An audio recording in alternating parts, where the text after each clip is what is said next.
Eagle double G.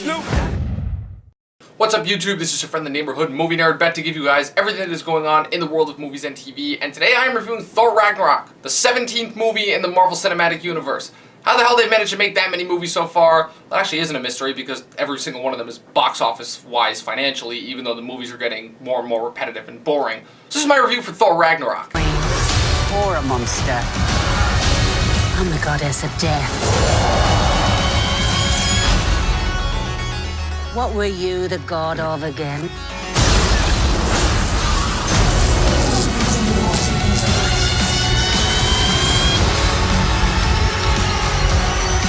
Thor Ragnarok is the 17th, holy shit, film from Marvel Studios, who are one of the many studios underneath the umbrella of Disney that are determined to drag out franchises until all the originality is completely choked out of them. In this third installment from the least successful of the solo adventures of our Marvel heroes, Thor, played once again by Chris Hemsworth, finds himself stranded on the other side of the universe when Hela, played by Cate Blanchett, the goddess of death, and his sister that he never knew existed, returns to conquer Asgard in the known universe.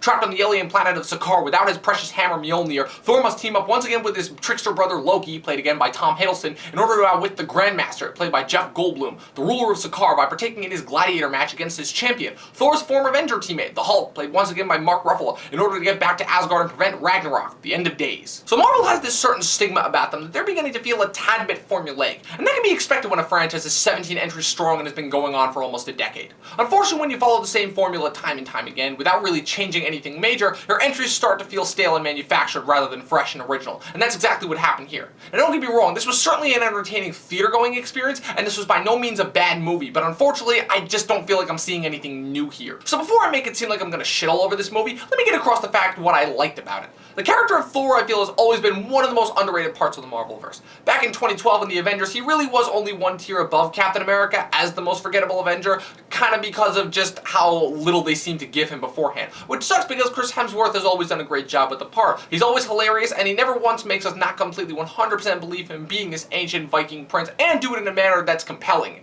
He does it again here, and the reason why I'm slinging so much praise his way is because this is the first movie that I feel really tests Hemsworth as an actor, because unfortunately, whether it be due to bad agenting or the fact that he's finally getting more of the limelight, outside of Marvel, he just hasn't been having the best of luck finding credible work. So I'm really glad that he knocks it out of the park again here. Tom Hiddleston is great as Loki again. The dude has been delivering since day one, and he still holds the record for being one of their best villains, although not their only one now because of the Vulture. But I'm also really glad that Taika took the best part of the last Thor movie, which was forgettable at best, which is the back and forth between Thor and Loki, and basically made that front and center here, because they make for some of the most genuine, sweet, and hilarious parts of this movie, and Hemsworth and Hiddleston both do spectacular jobs. But of course, I would be remiss if I didn't mention easily the reason why this movie did as well as did to the box office this weekend, and that would be the Hulk. Mark Ruffalo is back doing double duty again as both Bruce Banner and his mega alter ego, and despite having to do more time in the mocap suit than expected, he still pulls off the Hulk parts beautifully as he has been doing since he replaced Ed Norton 5 years ago. What I really like about Ruffalo in this is that as the Hulk, he does such a good job giving the Hulk a ton of personality. As the Hulk in the other movies he's been in really hasn't done that much besides roar and break things, and it does a great job when he is in it, because he's really just a 5-year-old mentally, and it's so adorable and hilarious, and it makes his smashing scenes even better and more entertaining. I will say though that it kind of throws me off that Taika said this movie was going to be like a road buddy movie between Thor and the Hulk, and it was more of that between Thor and Loki, with the Hulk just kind of tagging along. Not really a critique, but just more of a nitpick. Just about everything else in this movie, on the other hand, is pretty much typical Marvel, and the reason why I say that is because of all the Marvel junkies are going to love it, while everyone else who's getting sick of Marvel's formulaic processing out of their movies is going to not like it. Yeah, of course, there are no stakes at all, and the whole overall feeling of it just makes this feel like yet another holdover until Infinity War that doesn't really stand well on its own, but I could have figured that out for myself going in. For me, at least, what kills me with this movie in particular is the same problem I have with parts of the Guardians of the Galaxy movies. Every single potential for a dramatic moment this movie has is undercut by a joke, and sometimes it works, but if it's done again and again, sometimes almost to the point where the entire movie stops dead in its tracks just to make sure the audience gets it, it really starts to get annoying and tedious after a while. I will say that Jeff Goldblum is legitimately entertaining to watch as the Grandmaster, who's traditionally been a much more serious and deadly character in the past. He's really funny and goofy, but not in an obnoxious and over-the-top way.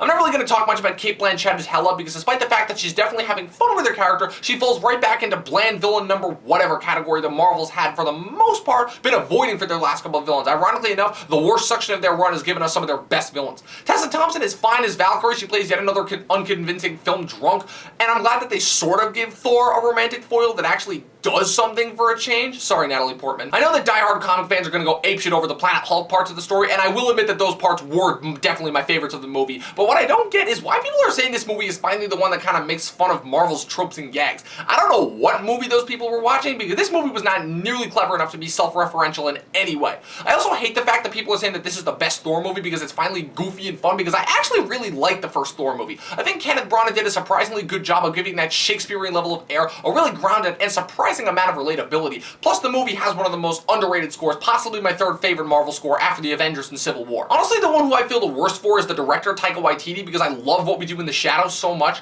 I'm sure that he had a blast working with Marvel, and I'm sure that his comedic styling fit in perfectly with Kevin Feige's inability to understand the meaning of a synonym or a metaphor, but it ultimately made for one of the more formulaic and forgettable entries into the cinematic universe as a whole. This movie only gets 6 out of 10 stars for me. And as for the use of the Zeppelin song in the movie, still undecided on that. So that's it. That is my review for Thor Ragnarok. Let me know what you guys think in the comments below. Also be sure to click the like button and the subscribe button. Follow me on Twitter at Movie Nerd Review. Also head on over to my website, movienerdreviews.com. That is it. I will see you guys next time.